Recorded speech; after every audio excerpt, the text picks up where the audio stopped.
Hello and welcome back to FD, where we're looking at 10 players having seasons to forget in the Premier League. Let's go. 10. Ryan Fraser. During 2018-19, Bournemouth winger Ryan Fraser couldn't put a foot wrong. He scored 7 times, with only Eden Hazard bettering his 14 league assists. In the summer, the Belgian would head to Real Madrid and Fraser began to get attention of his own, with Arsenal hunting for his signature. The Cherry stood firm, but may live to regret that decision, as 4 months on, the 25-year-old has been terrible this year. He has dropped off in every department, managing just 1 goal and 3 assists to date from over 1,800 minutes of football. Not only that, his key passes and shots per game figures have all declined, causing his expected goals and assists per 90 to halve from 0.6 last year to just 0.3 this campaign. Although some of the blame has to go on slack finishing from the forward line, Fraser is clearly not himself. It's a fact that he has even acknowledged, saying in a recent interview that transfer speculation had obviously affected his performances. Stuck in 16th place in the league, Bournemouth desperately need the Scottish international to rediscover some form, and with his contract set to expire in the summer, relegation from the Premier League would be a bitter way to leave his club of the last 8 years.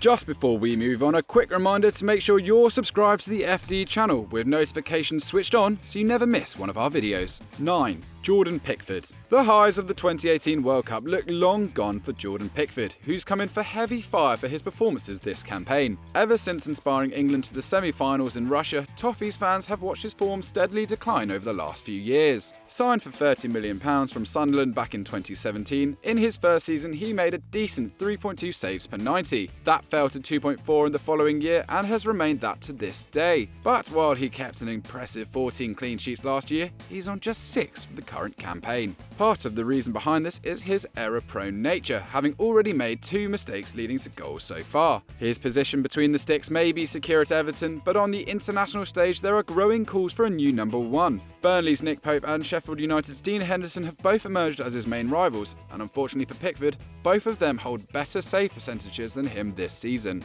In fact, other than Southampton's Angus Gunn, he ranks behind all starting British keepers in the Premier League so far. If he wants to start for England again this summer, things will have to change, and very soon.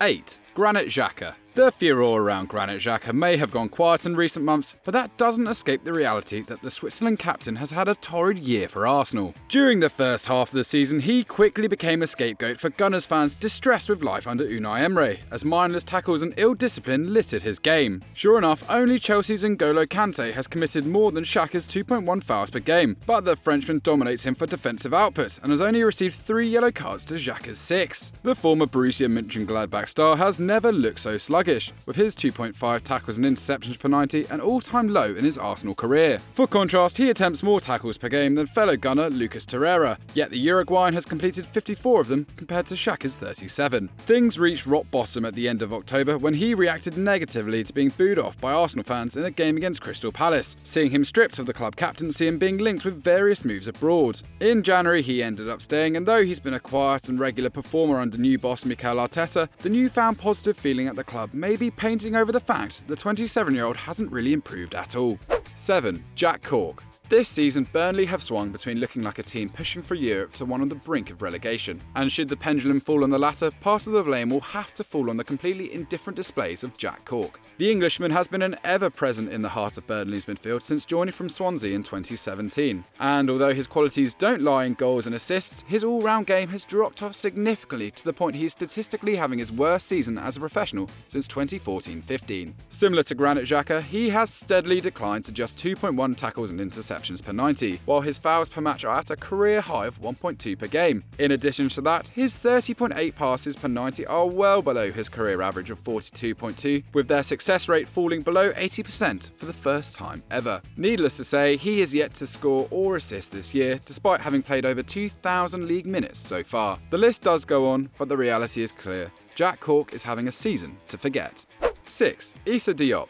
In 2018-19, Issa Diop emerged as a real defensive star for West Ham United. He developed an excellent partnership with Fabian Balbuena, averaging 6.6 interceptions and clearances per match, with his 2.1 tackles per 90 the highest from any Hammers centre-half. In fact, no other player in the squad could better his 1.1 blocks per game that year. Unsurprisingly, a number of big sides took notice, with prices as high as £40 million being quoted for the 23-year-old in some tabloids. However, if he is wanting that transfer to happen, he will have to drastically improve on his performances in 2019-20. His blocks, clearances and interceptions have all dropped off on the season before, while his tackles have almost halved to 1.1 per game. More worryingly, his fouls per 90 have more than doubled from 0.5 to 1.1 as mistakes start to litter his game. Though Balbuena and fellow defender Angelo Ogbonna have struggled too, neither have failed to perform to the extent of Diop. West Ham are firmly in a relegation fight, sat in 18th at the time of writing, and they desperately need the former Toulouse man to up his game. He may yet get his dream move to a big club, but he won't have this season to thank for it.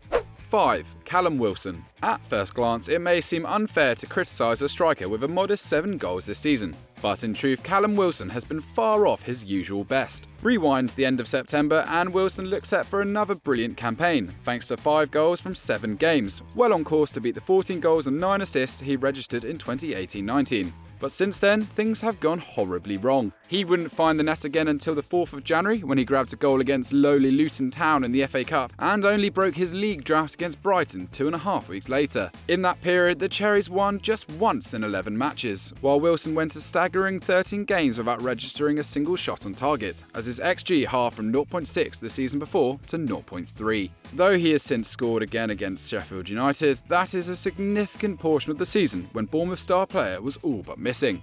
His form does show signs of turning around, but it could be too little too late when it comes to securing a place in England's squad for Euro 2020.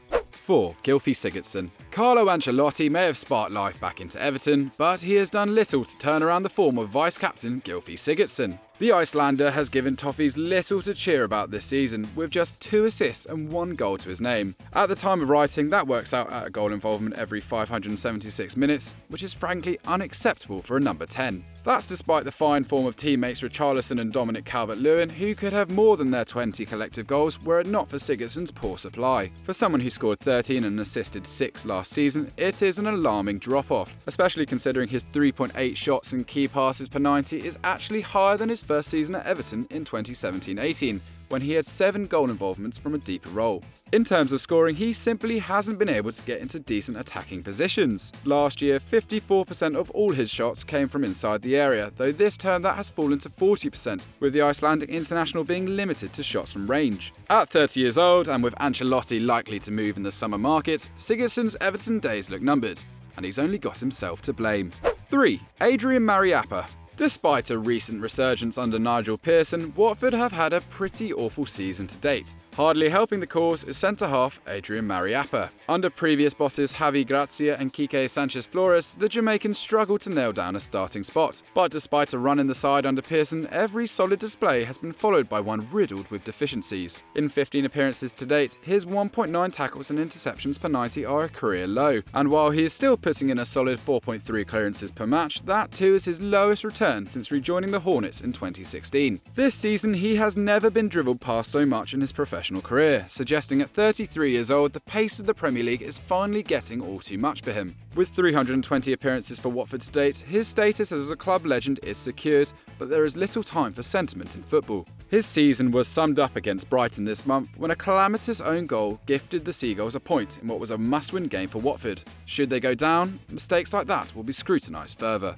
2. Eric Dier. Eric Dier looks set for yet another campaign to forget, having fallen out of favour with both Maurizio Pochettino and Jose Mourinho this season. After tendinitis helped ruin 2018-19 for the midfielder, niggling injuries and poor form have limited the England international to just 8 starts and 712 minutes of action at the time of writing. And with 4 of his last 10 appearances coming in domestic cup competitions, it's plain to see how Mourinho views his player. Once a reliable force in front of the defence, the former Sporting Lisbon man has watched his output sadly decline. His current 1.7 tackles and interception per game is a fall of 0.7 on last season, while his pass completion rate has fallen from 85% to just 77% this year. It's a far cry from the man who ranked in the top 3 in the Tottenham squad for tackles, blocks, interceptions and successful passes back in his second season for the club. Newman Tanguy Ndombele and Harry Winks have both outperformed and been preferred to Dier this year, and it's looking ever likely that Winks will be preferred to him again once Gareth Southgate announces his squad for England this summer.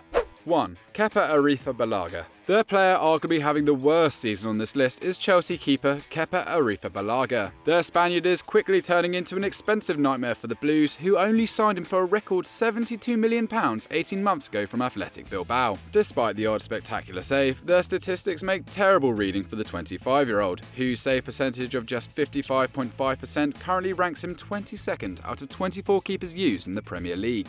Break that down even further and it gets worse, having conceded with every other shot facing the box. Even more worrying than that is the fact no keeper has conceded more goals from long shots than Kepa, who lets 30% of efforts from distance past him, hardly £72 million returns. By contrast, Alisson, the second most expensive keeper in the world, is yet to be beaten from distance and has a save rate of 70% in the box, the best in the league. If rumours are to be believed, Chelsea boss Frank Lampard is eyeing up Burnley shot stopper Nick Pope as a replacement for him this summer. Should that move happen, Kepa may want to forget 2019-20 for many years to come. So that was our list of 10 players having seasons to forget in the Premier League. Have we been too harsh on anyone, or is there anyone that we've blatantly missed out? Let us know in the comments section, and as always, like and subscribe to the channel, and I'll see you next time.